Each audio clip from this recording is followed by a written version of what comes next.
Orang tua murka putrinya diruda paksa anggota gangster di rumah kosong.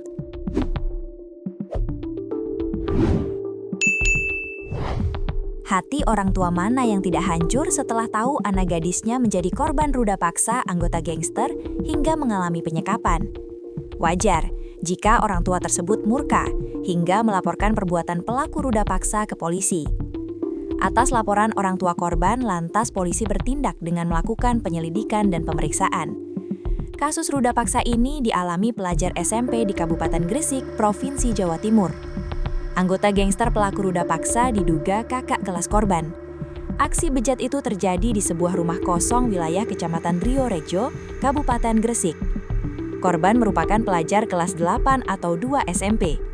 Korban selain mendapat tindakan asusila, juga mengalami tindakan penyekapan. Pelakunya disebut-sebut salah satu anggota gangster. Kondisi pahit ini disampaikan ayah korban berinisial CY berusia 44 tahun.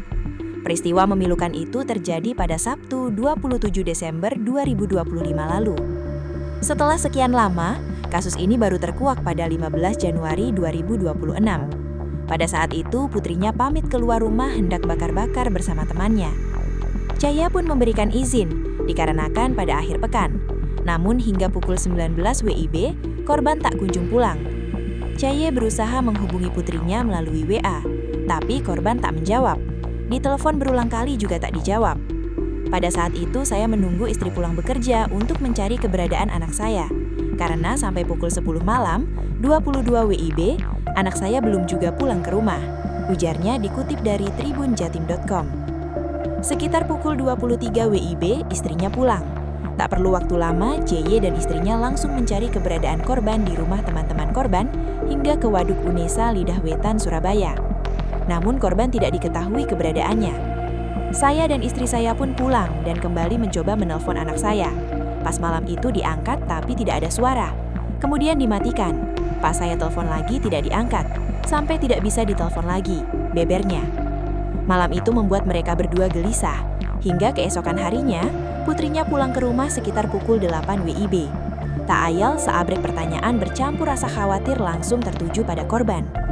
Korban berusaha menutupi apa yang terjadi. Dia mengaku usai menginap di rumah temannya. Kami pun percaya. Tapi sekitar tanggal 15 Januari 2026, istri saya dipanggil pihak sekolah. Dari sanalah kami tahu anak saya dilecehkan oleh kakak kelasnya, tegasnya. Dari situlah peristiwa yang menimpa putrinya terbongkar. Saat berada di rumah, korban menceritakan yang sebenarnya, bahwa malam itu diajak kakak kelasnya berinisial GBA untuk jalan-jalan dan bakar-bakar di rumah temannya. Namun setelah diajak keliling menggunakan sepeda motor, korban diajak ke rumah kosong. Di sana, korban bercerita diajak masuk ke rumah kosong dengan alasan mampir minum.